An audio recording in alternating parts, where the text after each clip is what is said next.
Hello, I hope you've had a lovely Christmas and a phenomenal holiday break, regardless of what you celebrate. I'm TJ, and I am the writer and creator of Dusklight Radio and the Sturgeon universe. If you are here, that's because the algorithm has finally begun to bless Dusklight Radio, or Dark Somnium has pushed you here, or Vidith, or any of the other lovely collaborators we have. Either way, welcome. Dusklight Radio is a hub for dynamic voice acting, storytelling, immersive horror audio, D&D with my friends, which verges on the nonsensical and funny and heartbreaking, and we veer into some other things occasionally, and of course, my long-standing series, which is a very, very experimental piece of horror fiction. But you're primarily here for the spooky stories told with a nice voice and some nice dynamic sound effects and music, and that's what you're going to get. So thank you for coming over here for the 30 in 30 project. 30 days, 30 uploads to jumpstart the channel. It's already been wonderful as we end week 2. Now, the reason I have updated this intro is because I've just come to go and put Oh Dear together, which is today's story, and unfortunately the audio has been corrupted. I'm going to re-record it. It's going to be moved into week 3 schedule, so instead you are going to get a TJ Lee original that I've never done on the channel before. It was originally going to go on Dark Somnium. I had to ask for permission to bring it over here, as Ronnie and we work very closely together, and I am going to be presenting this to you featuring the lovely spirit voices, Lucy, who's one of my best friends, my long lost sibling. This is an incredible tale, and it was recorded about 10 months ago, so the quality may be a little bit different to what you're used to, but I really hope you enjoy it, and if you do, maybe consider dropping a like or a comment or subscribing to the channel, the Patreon, or the Discord. Either way, thank you so much for giving up your time. Stay safe wherever you are and enjoy today's tale.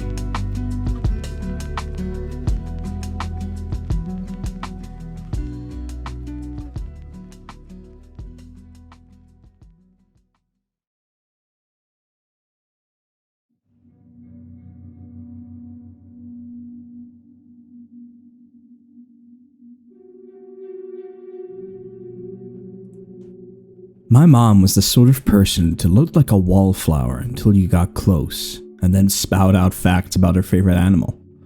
It was an emperor penguin. She said their journey for love and parenthood was the hardest and most connecting with her.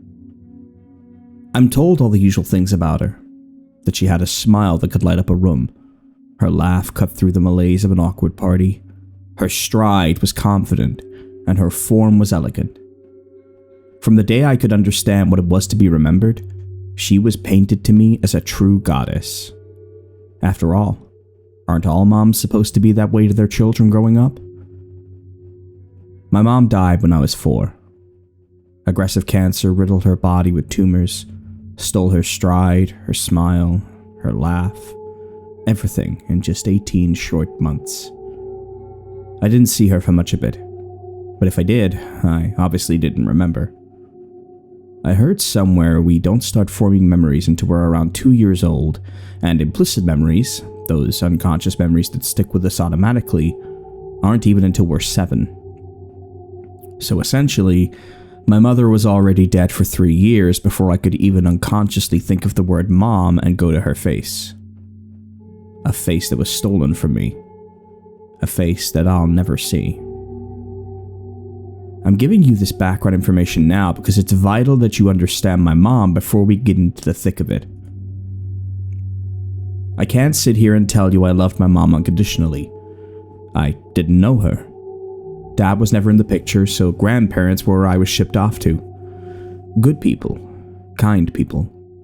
They raised me on stories of my mom and made sure to do the one thing she'd requested when her sickness finally got her. Show Nick the milestone tapes.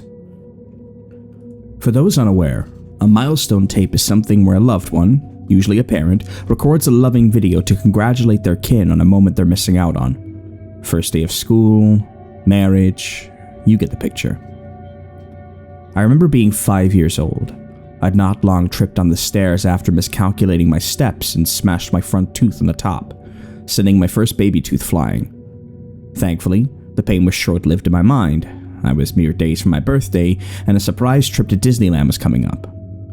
In the middle of packing, I was sat down in front of the TV with my grandpa Mihail, and him putting in these pristine discs. A gaudy logo flashing up on the screen still burned into my retinas to this day. Gone but not deleted, a video message from Lenora Stankowski. The image would flicker for just a moment, always just a moment each time, and then she'd appear. A young woman sat in a black leather armchair with a small table to her side and patterned wallpaper behind her. She was in her late 20s with her raven black hair tied up in a messy bun, strands curled and dangling down her porcelain face, a beauty mark sitting just beneath her right eye, the pair of them shining like emeralds that caught the first ray of sunshine. Black lipstick gave way to shimmering teeth and a smile that made even an oblivious little me feel lost. Hi, Pumpkin. It's Mommy. I hope my little prince is watching the throne while I'm away. How can you be nearly 6 years old and already losing your baby teeth? You're growing up too fast, little man. She puffed out her cheeks as she feigned a frown before giggling. My heart sank in my chest. I knew something wasn't right even then. Her tone was playful, buoyant, and full of joy, like she'd never missed a moment of my life. Make sure you put your tooth under your pillow tonight. Data Mihail will make sure the tooth fairy comes and nothing else. She raised the single finger with a wink, posing for a moment before her face fell. Her posture sagged, and she fell back into the armchair a tad, growing smaller as she coughed. After a moment, she cleared her throat with a quiet dignity and made sure the hand she coughed into went out of shot as she fixated on the camera with a weak smile. Mommy loves you, my little crown prince. Close your eyes and breathe with me. I looked at my grandfather, and with tears streaming down his face and a bite on his lip, he put a hand on my shoulder and nodded. I did as I was told and took a long breath in, the air cold and filling my lungs, intoxicating me as I heard her words. The same words I'd come to hear at the end of every video she recorded. I'll always be with you.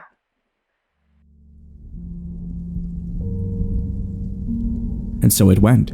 For every milestone I undertook, there was an accompanying video. When I graduated middle school, when I first rode my bike, even when I broke my first bone, she had a video ready. I was around 11 when biking home from school. I collided with a speeding driver.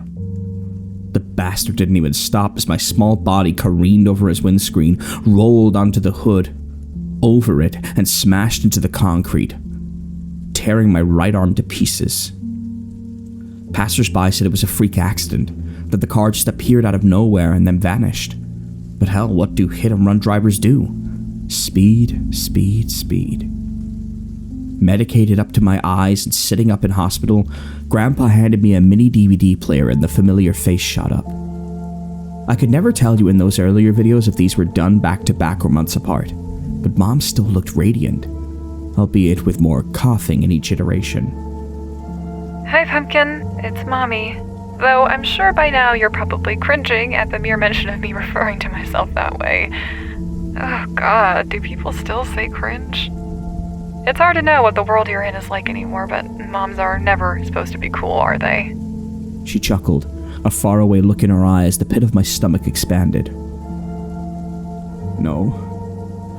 No, I thought, tears in my eyes, gripping the sheets with my good hand. I want you to say those things. I want you to embarrass me. Well, if you're watching this, then you've broken your first bone. I hope it's a bit later in life and not when you're so upset you can't even hear me. But, sweetie, this is an important life lesson that I wanted to be there for. Pain happens. It's a part of our world and everyone in it must experience it. Sometimes it's physical, like now, when your body hurts so much that you want to yell and cry out. Sometimes it's emotional, which you get when someone upsets you, hurts your feelings. Something you might also feel from seeing my face right now, which I'm sorry for. She trailed off, that weak smile plastered across her face like the greatest lie ever told. She took a breath, and I heard the quivers in her voice, both from sadness and from sickness. But you are my little crown prince, and while you're watching the throne, I know you'll do great things and overcome anything that stands in your way. You know why? Why? I breathed, my body radiating with hot pain but my heart aching. I leaned in as she leaned in, like sharing a secret only we would ever know. Because you're my son, and my love for you will push you to do anything, she whispered, my face involuntarily growing into a smile without even realizing. Just don't look at the wall behind me. My eyes were fixed on hers, a small sliver of the background visible behind her ear. As my eyes slowly broke from her gaze and traveled over, she spoke again. Don't! A frantic whisper escaped her lips. My eyes snapped back as a pale shade shifted out of sight. Blinking once, I saw she was sitting back in the chair, talking as if nothing had happened. Had I dozed off? I was high on pain medication. It wasn't impossible. I'm running out of time. These are only supposed to be short, so I'll finish up here. Mommy loves you, my little crown prince. Close your eyes and breathe with me. Again, I did as instructed and heard a distinct creaking sound from the speakers, undoubtedly her settling into her chair. I'll always be with you. So the years went. Fewer milestone videos popped up. Some of them were simply mundane or not that noteworthy, not why we're here. But there were the usual events. First day as a freshman, last day as a senior, prom night, and even an embarrassing one wherein a 17-year-old me had the most uncomfortable 15 minutes of being explained dating etiquette and safe sex by my long-gone mother. By the time I'd reached 21, only 4 tapes remained. Grandpa Mihail had passed and Grandma Souza was getting on, so they were given to me with the obvious instruction to not watch them until the time was right. And this is the part where things take a turn. A bad breakup, bad life choices, even worse friendship choices with substances readily available, a lifetime of insecurity stemming from no parental figures, with all the love in the world to my grandparents, but it's not the same, and a series of videos from your long-dead mom are enough to fuck anyone up. So, I grabbed a bottle, some pills, and put the next video in, planning to binge them before I took my leave. I mean, fuck it. What's the harm if I'm ending it all, right? The video flickered and cast a long shadow across my dismal apartment before the visage of my mom came into focus. It had been a couple years since the last video, and in my emotionally unstable, drunken state, I was not prepared for what I saw. Emaciated, sunken eyes and a slack jaw, her tongue hanging out and drooping to the bottom of her chin, thick, pungent saliva with her concave chest heaving under the weight of the oxygen machine wrapped around her face, a looming shadow with 2 bright blue orbs for eyes and jagged pillars for teeth wrapping its arms around her, had locked eyes with me and cocked its head to the side. No, it croaked, my skin bubbling with fear and chilling my blood. I had never felt a terror like it. It felt like it knew me and saw into me. I recoiled and in my cocktail of fear and horror retched up everything I downed not 10 minutes earlier. A torrid mixture of bile, acid, pills, and booze spread over my carpet as tears ran down my face. My stomach ached and every cell in my body screamed at me in protest. The thoughts swirling in my thick skull were that of disappointment, disgust, and repulsiveness. I felt weak, alone and broken as I collapsed onto the floor in the fetal position, sobbing. Sweetie, it's Mom. Through blurred eyes and a haze of pain, I looked at the TV, half expecting some emaciated creature to lurch through. But there was my mom. She looked tired, her hair now matted to her head, and exhaustion racking her bones, but beauty radiating through her as she held her hands in her lap and leaned forward, smiling. If you're watching this, then things are bad. I don't know how bad, but I can guess. Grandpa wouldn't have let you watch this if you gotten your heart broken or were at that age where emotions are as high as a kite and just as volatile, so I can assume that much like me, you're in a bad place. She coughed, and I felt the need to sit up and give her my full attention. This woman, no more than 6 years my senior, frozen in time, still finding ways to command my attention with every word she spoke. I was like I was 5 again. Sweetie, I know I can't talk to you like a child anymore, so I won't. Honestly, I'd been so excited to see you grow up. Go through that phase where we bicker and argue over small things before finally settling in the longest and most beautiful phase of our family dynamic. I watched her lips quiver and her eyes glaze over, my own mirroring as she shakily concluded. The one where we're best friends, who always look out for each other. That broke me. Every emotion I trained myself to hide away when kids started asking questions I couldn't answer, situations I'd wanted my mom in, moments I felt alone.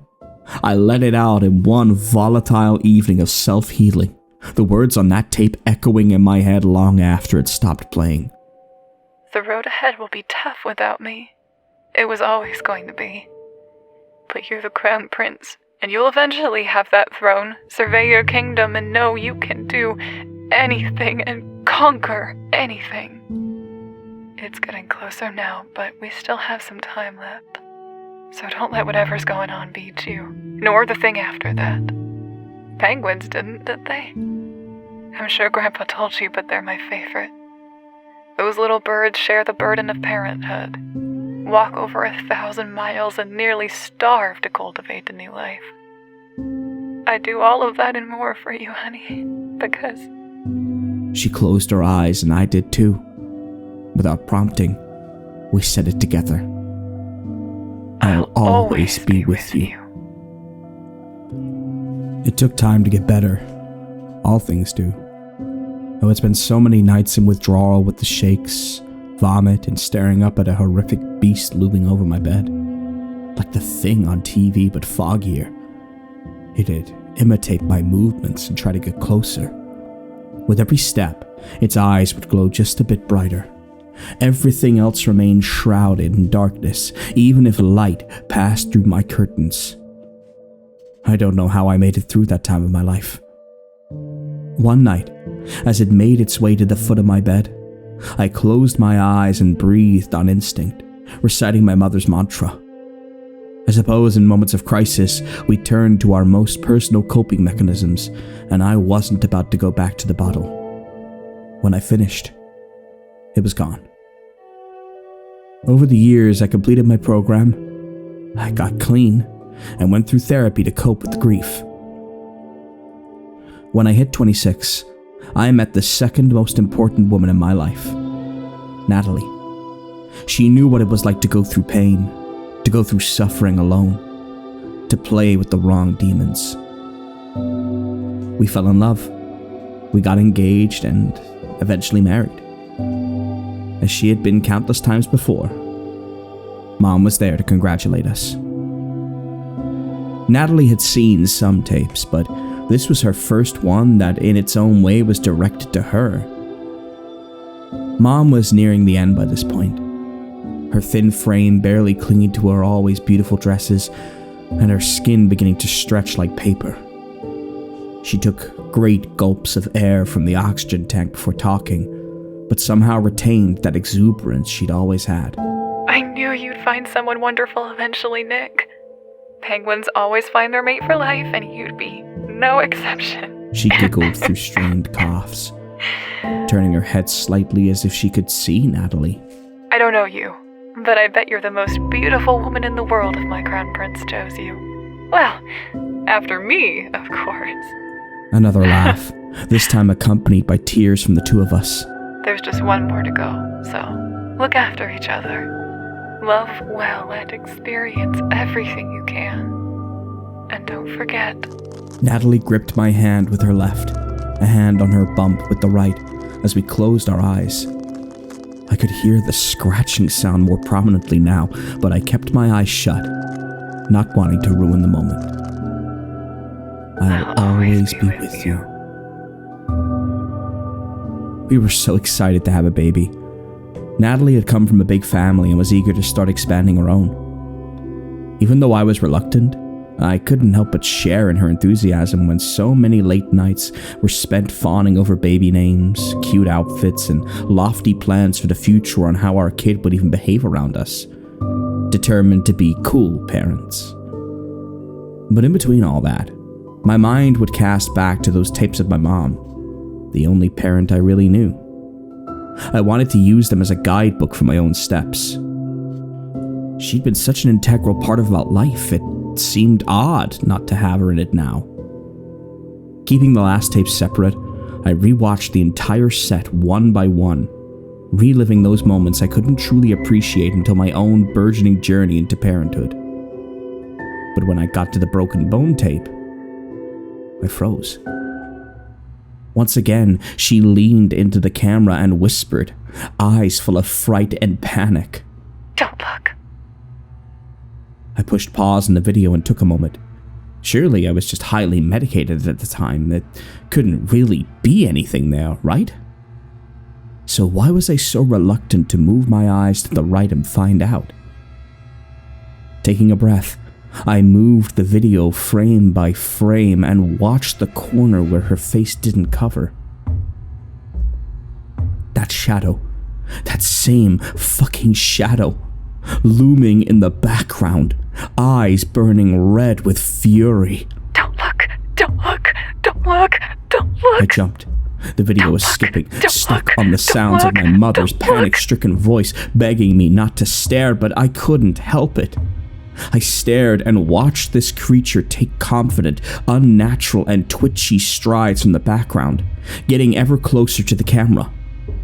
I saw the muscles on its face twist and undulate as it pressed its cheeks up into a twisted grin. The sight of rot and earth and unspeakable things in its mouth all displaying themselves in full glory as it intonated one word that sent screams through my home before shutting off.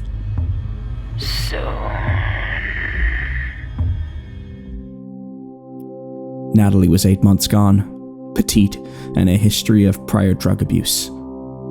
They said her heart just couldn't take it. Her body gave out, and that it was a miracle our daughter survived. I took it all in, and yet none of it, as I cradled my entire universe in my arms. The second greatest woman I'd ever known, now taken from me too. "Phoebe," I breathed, unable to take my eyes off of her perfect little face as she slept soundly just 12 feet from her dead mother. Her name is Phoebe, and she is the crown princess. Somewhere in the corner of my eye, a shadow cast itself over Natalie's bed, right as they put the sheet over her. From that night on, there would always be noises outside our home. Always faint howling, always a solitary spot in the front of the property where no light could touch it. For a while, I forgot about the videos, forgot about everything that wasn't Phoebe. Raising her became priority number one, and I would work any extra hours I needed to, give up any friendship I had to, and spite myself in whatever way was necessary to ensure that my perfect girl slept soundly at night. It wasn't until Phoebe's second birthday last week that I finally got the courage to dig out the videos and watch the last one. How many times had I sat in a home, emotionally destroyed and at a crossroads in my life, waiting to see this woman's face and hope she'd somehow have the magic words to guide me?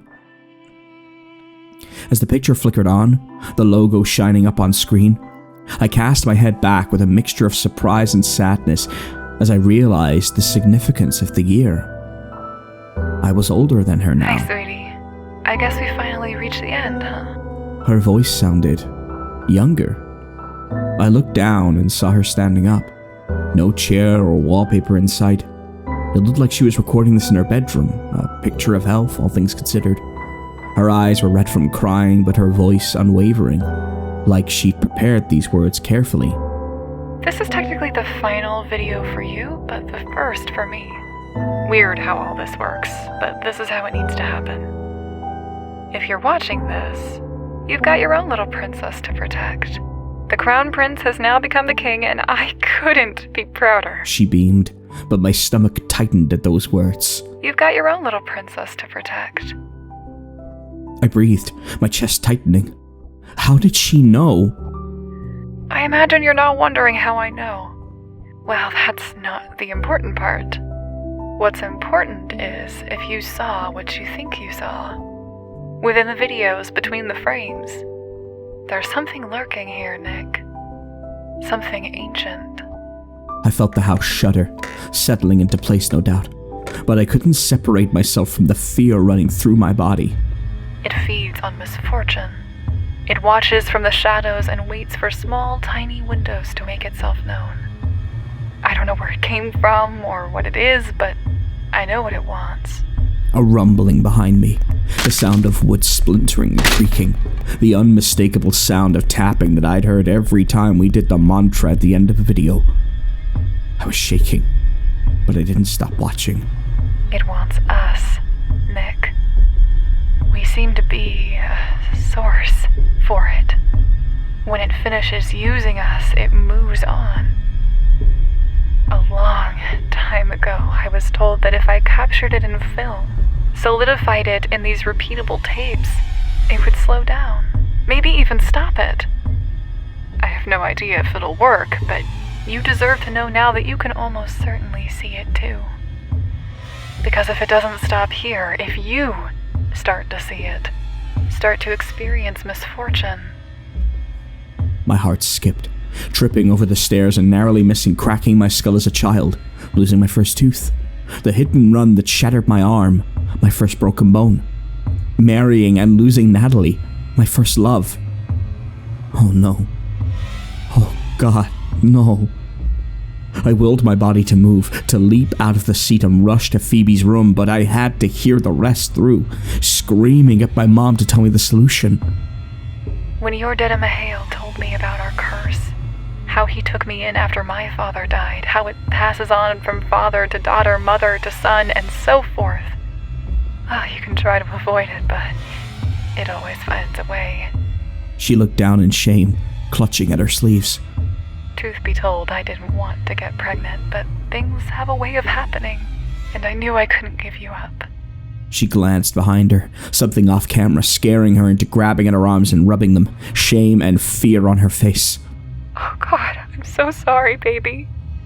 But I want you to know that there is power in these words, in these videos. I will do everything I can to protect you, just like I know you'll protect your child. No matter who it hurts in the process. Because... One last time. I just had to close my eyes one last time and it would all be over. I did it on instinct. It didn't matter that there was a slew of sounds alerting me to an invading presence in my home, that it was rapidly approaching me. All that mattered was the mantra. I'll be here for you. Always. But what I heard parroting me back was not my mother. A guttural, inhuman voice barked back the phrase, and I swear I felt its breath inches from my face. I felt eyes unrestricted by pupils or sockets spin around, focusing on my weakest point. But it didn't waver. After a few agonizing moments, it darted away and out of view, leaving only the static of the TV to keep me aware that I wasn't in fact dreaming. As soon as I knew it was safe, I ran to Phoebe's room and checked on her, convinced that she was next in a long line of losses, convinced that some otherworldly specter had taken her from me, convinced that I would be alone again. You can imagine the relief I had when I opened the door to find her softly sleeping, clutching her teddy bear with his own attached blankie, the same toy my mom had given me. I looked at her with the enormity of the situation overshadowing me, the realization she was the same age I was when my mom got diagnosed, the realization that soon I would be the one making a slew of videos for milestones I'd never get to see her inherit. My crown princess's kingdom of nightmares.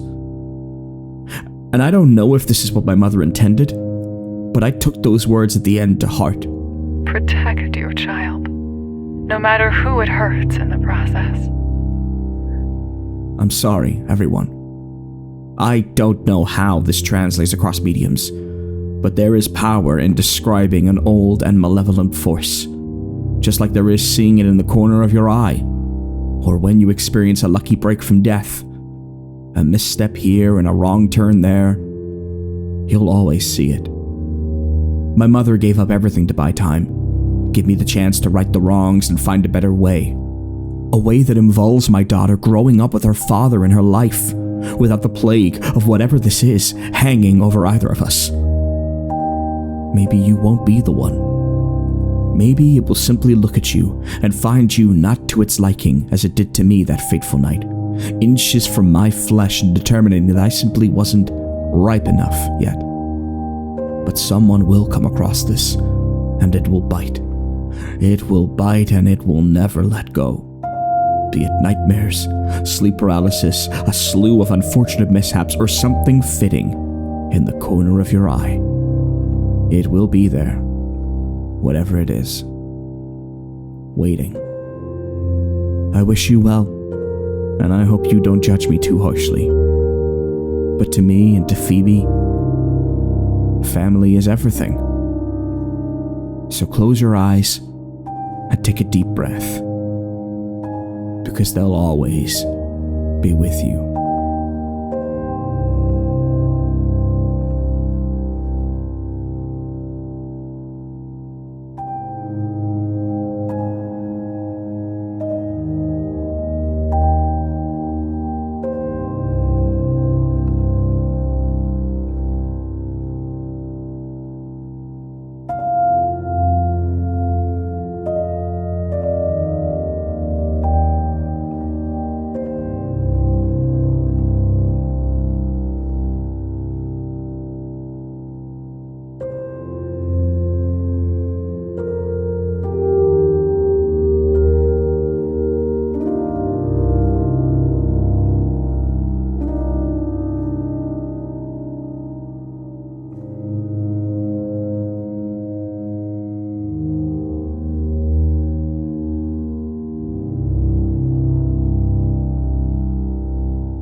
Most heartfelt greetings and salutations, ladies and gentlethems.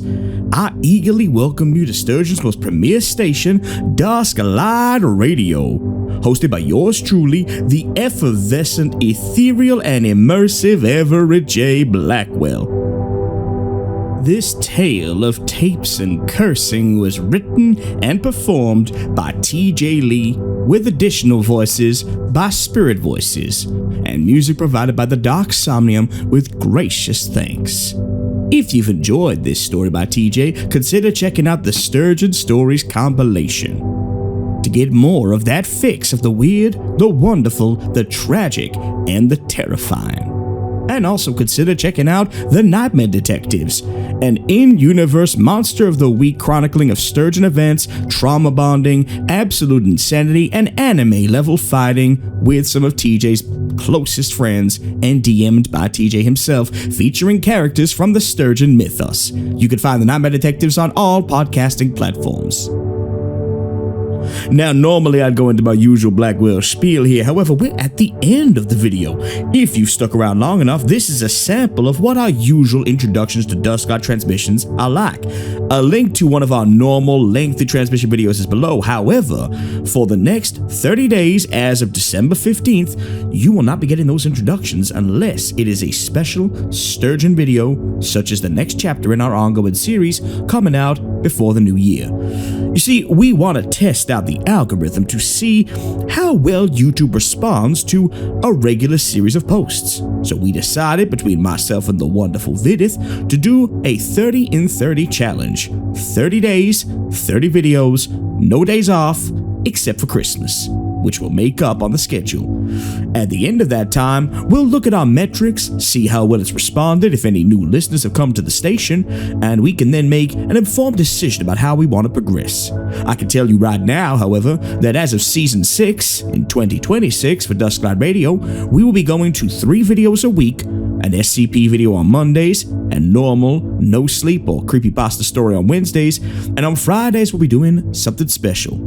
Every single month we'll be doing a compilation of our best stories from the month, and you'll also get a special feature-length sturgeon or feature-length creepypasta story with immersive sound design, SFX, and voice acting.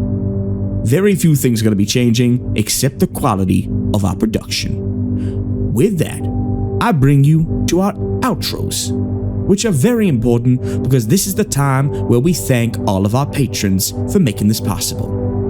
If you want to sign up, it's as little as $1 a month and you get exclusive content, early access videos and stories, updates, and more. You can even suggest videos and stories for me to cover on the channel. But times are tough and we will always be grateful for your support no matter what form it comes in. Financial, spiritual, corporeal, maniacal, whatever you want. Either way, it really helps us out. And consider joining the Discord. We have a wonderful community at the listening station and we'd love to have you there. Dusklight gives thanks to, first, our Purple Crayon Eaters, Echo Kane, Gail Allstott, Alex, Mike, Candyman Gloving, Ashabel, Amara, Fi, Max, and Feeny Von Kama. Our janitors, Allie, Shane Lewis, Dux, Joy Flint Healy, Sabine Eclipse, Death 31, Scott, Heather Cayley, Adrian R., Amy, Arkham Cookie, and Alex Nunez. Our nightmare detectives, Deliria, Melanie Schaefer, and Fox Clifford. Our void walkers, Josh Woods and Professor Creepypasta. And of course, our Blackwell family. Great Uncle Ven Blackwell, who really seems to be hanging around the furnishings lately. I could swear that I've seen him trying to reanimate something from in the wallpaper. He keeps stroking it softly and saying, "Hush, little one, soon you could be free." Ethan Blackwell, the master of repo and infuriating the outer gods alongside his BFF, Jimmy. Jackal Blackwell, the scourge of gas station sushi outlets. Clue Blackwell, the twisting, shambling horror. Tabitha Blackwell, wearing a muscle tee with Kyo's face as a skull she smashed, declaring herself the Spine Queen. And of course, Papa Kyo Blackwell, preparing his greatest weapon, the Spine Lord, and his many, many legions of bone fragments. We love and fear you, Papa, and we thank you humbly for your patronage and look to see you bright and early for Dusklight orientation. Purple crayons and existential dread will be provided. And one last time, listeners, close your eyes and breathe with me. Remember, no matter how bad things are, how cruel people can be, and how heavy your shoulders may feel with the weight of the world bearing down on them, Dusklight will always be here to lift the load and provide you with some respite. Drink some hot cocoa with chocolate sprinkles and fat marshmallows. Have some s'mores. Watch a video about liminal spaces, and sleep on the cool side of the pillow with the window open and the stars twinkling down on you. Start and end each day with kindness in your heart. You matter, you are loved, and every day is another chance. I'll see you again when the sun sets and dusk enters the station.